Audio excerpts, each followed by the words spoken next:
नाटक समयसार अजीव द्वार।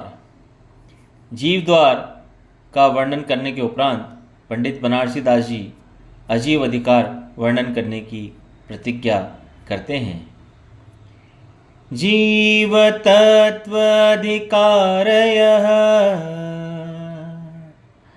कयो प्रगट समुझाय, अब अधिकार अजीव को सुनहु चतुर चितलाय। यह पहला अधिकार जीव तत्व का समझाकर कहा, अब अजीव तत्व का अधिकार कहते हैं। हे विद्वानों, उसे मन लगाकर सुनो। मंगलाचरण भेद ज्ञान द्वारा प्राप्त पूर्ण ज्ञान की वंदना करते हैं। परम प्रतीति उपजाए घनधर, किसी अंतर अनादि की विभावता विदारी है। भेद ज्ञान दृष्टि सो विवेक की शक्ति साधी, चेतन अचेतन की दशा निर्वारी है। कर्म को नाश करी अनुभव अभ्यास धरी, हिय में हर की निज उद्धता संभारी है। अंतराय नाश भयो शुद्ध पर काश थयो, ज्ञान को विलासता को वंदना हमारी है। अंतराय नाश भयो शुद्ध पर काश थयो, ज्ञान को विलासता को वंदना हमारी है। पंडित बनारसी दास जी कहते हैं, गणधर स्वामी जैसा दृढ़ श्रद्धा उत्पन्न करके अनादिकाल से लगे हुए अंतरंग का मिथ्यात्व नष्ट किया और भेद विज्ञान की दृष्टि से ज्ञान की शक्ति सिद्ध करके जीव अजीव का निर्णय किया। पश्चात अनुभव का अभ्यास करके कर्मों को नष्ट किया तथा हृदय में हर्षित होकर अपनी उत्कृष्टता को संभाला। उससे अंतराय कर्म नष्ट हुआ और शुद्ध आत्मा का प्रकाश अर्थात पूर्ण ज्ञान का आनंद प्रकट हुआ। उसको मेरा नमस्कार है, उसको मेरा नमस्कार है। अब श्री गुरु की परिमार्थिक शिक्षा में सवैया 31 प्रस्तुत करते हैं। भेया जग वासी तू दासी, वही के जगत सो, एक 6 महीना उपदेशु मेरु मानु रे। और सकलप विकल्प के विकार तजी, बेटी के एकांत मन एक ठोरु आनु रे। तेरो घट सरता में तू ही है कमलता को, तू ही मधुकर वह सुवासु पहुँचानी रे। प्राप्ति न है कुछ ऐसो तू विचार तू है, सही है ये प्राप्ति स्वरूप यहु जानू रे।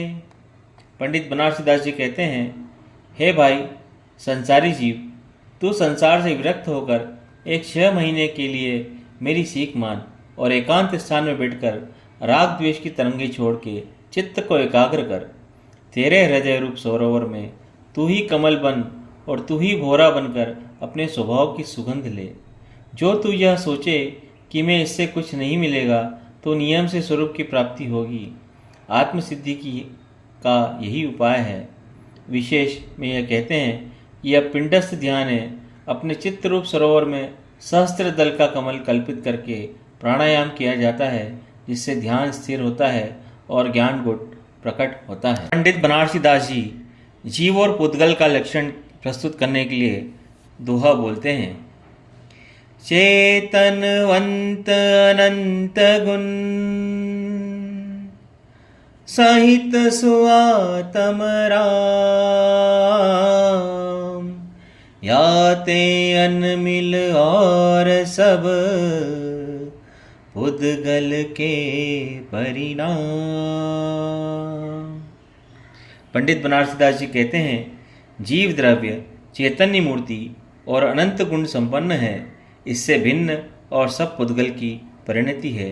भावार्थ में कहते हैं, चैतन्य ज्ञान दर्शन सुख वीर्य आदि आत्मा के अनंत गुण हैं और आत्म गुण के सिवाय स्पर्श रस गंध वर्ण या शब्द प्रकाश धूप चांदनी छाया अंधकार शरीर भाषा मन श्वास तथा काम क्रोध लोभ माया आदि जो कुछ इंद्रिय और मन गोचर है, वे सब पौद्गलिक हैं। अब आत्मज्ञान का परिणाम के लिए कवि प्रस्तुत करते हैं। जब चेतन संभारी निज पुरुष निरखे, निज द्रग सो निज मर। तब सुख रूप विमल अविनाशिक, जाने जगत शिरोमणिधर। अनुभव करे शुद्ध चेतन को, रमे स्वभाव वमे सब कर। इह विद सधे मुक्ति को मार्ग, अरु समीप आवे शिव शरण।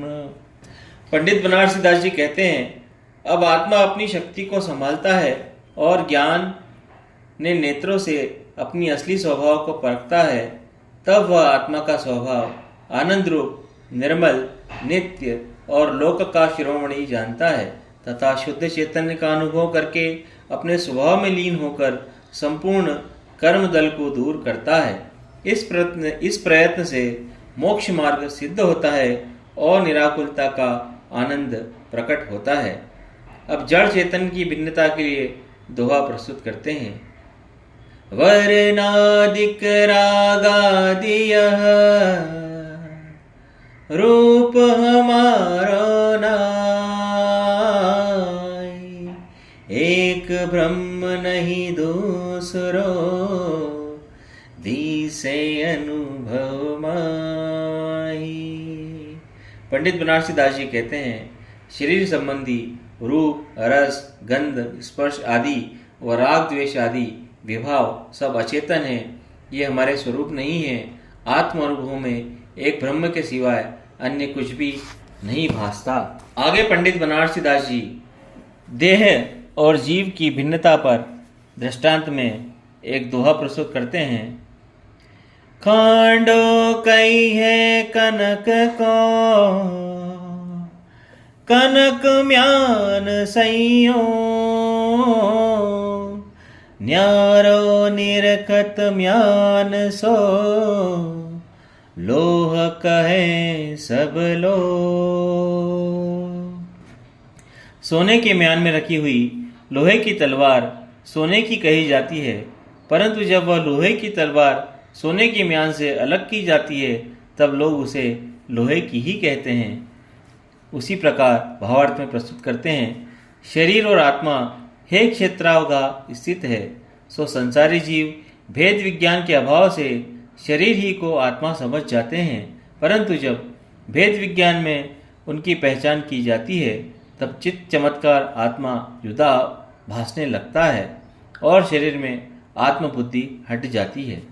अब जीव और पुद्गल की भिन्नता भाषित करने के लिए दोहा प्रस्तुत करते हैं। वर्णादिक पुद्गल दशा, धरे जीव बहुरू, वस्तु विचारत कर्म सो, भिन्न एक चिद्रू। रूप, रस आदि पुद्गल के गुण हैं। इनके निमित्त से जीव अनेक रूप धारण करता है, परंतु यदि वस्तु स्वरूप का विचार किया जावे तो वह कर्म से बिल्कुल भिन्न एक चैतन्य मूर्ति है। भावार्थ में कहते हैं, अनंत संसार संसरण करता हुआ जीव नर नरकादिक अनेक पर्याय प्राप्त करता है। वे सब पुद्गलमय हैं और कर्मजनित है। यदि वस्तु स्वभाव का विचारे तो वे जीव की नहीं है। जीव तो शुद्ध बुद्ध, निर्विकार, देहातीत और चैतन्य मूर्ति है। अब देह और जीव की भिन्नता पर दूसरा दृष्टांत प्रस्तुत करते हैं और दोहा में कहते हैं, जो घट कहिए घीव को, घट को रूप नहीं,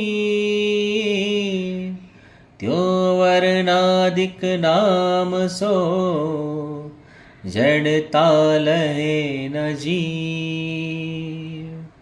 जिस प्रकार घी के संयोग से मिट्टी के घड़े को घी का घड़ा कहते हैं, परंतु घड़ा घी रूप नहीं हो जाता, उसी प्रकार शरीर के संबंध से जीव छोटा, बड़ा, काला, गोरा आदि अनेक नाम पाता है, परंतु वह शरीर के समान अचेतन नहीं हो जाता है।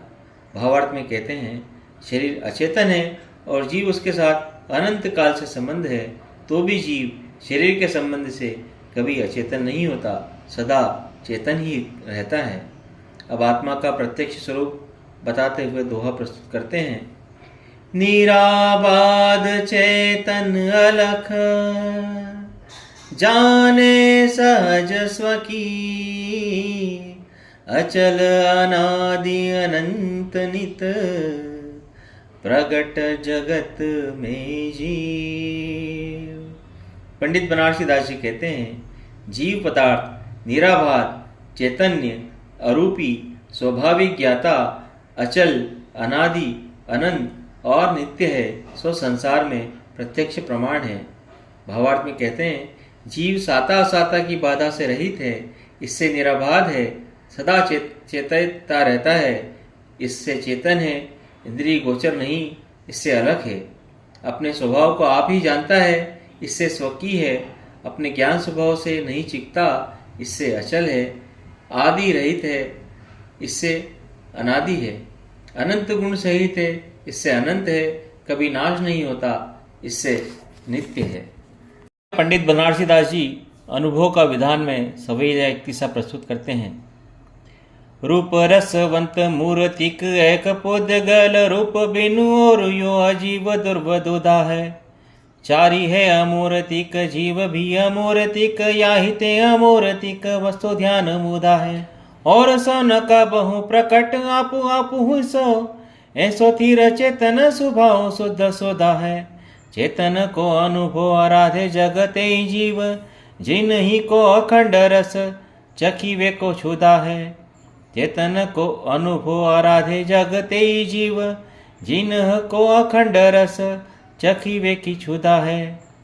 पंडित बनारसी दास जी कहते हैं, पुद्गल द्रव्य वर्ण रस आदि सहित मूर्तिक है। शेष धर्म अधर्म आदि चार अजीव द्रव्य अमूर्तिक है। इस प्रकार अजीव द्रव्य मूर्तिक और अमूर्तिक दो भेद रूप है। जीव भी अमूर्तिक है, इसलिए अमूर्तिक वस्तु का ध्यान करना व्यर्थ है। आत्मा स्वयं सिद्ध स्थिर चैतन्य स्वभावी ज्ञानामृत स्वरूप है। इस संसार में जिन्हें परिपूर्ण अमृत रस का स्वाद लेने की अभिलाषा है, वे ऐसे ही आत्मा का अनुभव करते हैं। भावार्थ में कहते हैं, लोक में 6 द्रव्य हैं, उनके एक जीव है और 5 अजीव हैं। अजीव द्रव्य मूर्तिक और अमूर्तिक के भेद से 2 प्रकार है। पुद्गल मूर्तिक है और धर्म अधर्म आकाश काली 4 अमूर्तिक है। जीव भी अमूर्तिक है, जबकि जीव के सिवाय अन्य भी अमूर्तिक हैं, तो अमूर्तिक का ध्यान करने से जीव का ध्यान नहीं हो सकता। अतः अमूर्तिक का ध्यान करना अज्ञानता है। जिन्हें स्वात्मरस आस्वादन करने की अभिलाषा है, उन्हें मात्र अमूर्तिकता का ध्यान न करके शुद्ध चैतन्य, नित्य स्थिर और ज्ञान स्वभावी आत्मा का ध्यान करना चाहिए। अब मूल स्वभाव का वर्णन करने के लिए सवैया 23 प्रस्तुत करते हैं। चेतन जीव अजीव अचेतन, लक्षण भेद उभे पद न्यारे। सम्यक दृष्टि उदोत विचक्षण, भिन्न लखे लखी के निर्वारे। जे जग माही अनादि अखंडित, मोह महामद के मतवारे।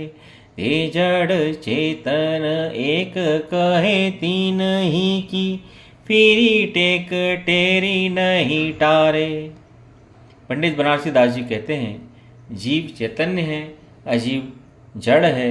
इस प्रकार लक्षण भेद से दोनों प्रकार के पदार्थ पृथक पृथक हैं। विद्वान लोग सम्यक दर्शन के प्रकाश से उन्हें जुदे जुदे देखते हैं और निश्चय करते हैं। परंतु संसार में जो मनुष्य अनादिकाल से दुर्निर्वार मोह की तीक्ष्ण मदिरा से उन्मत्त हो रहे हैं, वे जीव और जड़ को एक ही कहते हैं। उनकी यह कुटेक टालने नहीं टलती है। भावार्थ में कहते हैं, कोई एक ब्रह्म ही ब्रह्म में बतलाते हैं। कोई जीव को अंगुष्ठ प्रमाण, कोई तंदुल प्रमाण, कोई मूर्तिक कहते हैं। सो इस पद्य में उन सबकी अज्ञानता बतलाई है। अब ज्ञाता विलास में सवैया 23 प्रस्तुत करते हैं। या घट में ब्रह्म रूप अनादि, विशाल महाविवेक अखारो। तामही और स्वरूप नदी सत, पुद्गल नृत्य करे अति भारो। फेरत भेक दिखावत कौतुक, सोंजी लिए वर नादि पसारो। मोह सो भिन्न जुदो जड़ सोचिन, मूर्ति नाटक देखन हारो। पंडित बनारसी दास जी कहते हैं, इस हृदय में अनादिकाल से मिथ्यात्व रूप महाअज्ञान की विस्मृत नाट्यशाला है। उसमें और कोई शुद्ध स्वरूप नहीं दिखता, केवल एक पुद्गल ही बड़ा भारी नाच कर रहा है। वह अनेक रूप पलटता है और रूप आदि विस्तार करके नाना कौतुक दिखाता है, परंतु मोह और जड़ से निराला सम्यक दृष्टि आत्मा उस नाटक का मात्र देखने वाला है, हर्ष विषाद नहीं करता। इसके पश्चात पंडित बनारसी दास जी भेद विज्ञान का परिणाम बताने के लिए सवैया एक किस्सा प्रस्तुत करते हैं। जैसे करवत एक काठ बीच खंड कर, जैसे राजहंस नीर वारे दूध जल को, तैसे भेद ज्ञान निज भेद के सकति सेति, भिन्न भिन्न करे चिदानंद पुद्गल को। अवधि को धावे मन पर अवस्था पावे, उमगी के आवे परमावि के थल को, याही भांति पूर्ण स्वरूप को द्योत धरे करे प्रतिबिंबित पदार्थ सकल को। जिस प्रकार आरा काष्ठ के दो खंड कर देता है, अथवा जिस प्रकार राजहंस शीर नीर का पृथक्करण कर देता है, उसी प्रकार भेद विज्ञान अपने भेद की शक्ति से जीव और पुद्गल को जुदा जुदा करता है। पश्चात यह भेद विज्ञान उन्नति करते करते अवधि ज्ञान, मनःपर्यय ज्ञान और परमावधि ज्ञान की अवस्था को प्राप्त होता है, और इस रीति से वृद्धि करके पूर्ण स्वरूप का प्रकाश अर्थात केवल ज्ञान रूप हो जाता है, जिसमें लोक अलोक के संपूर्ण पदार्थ प्रतिबिंबित होते हैं।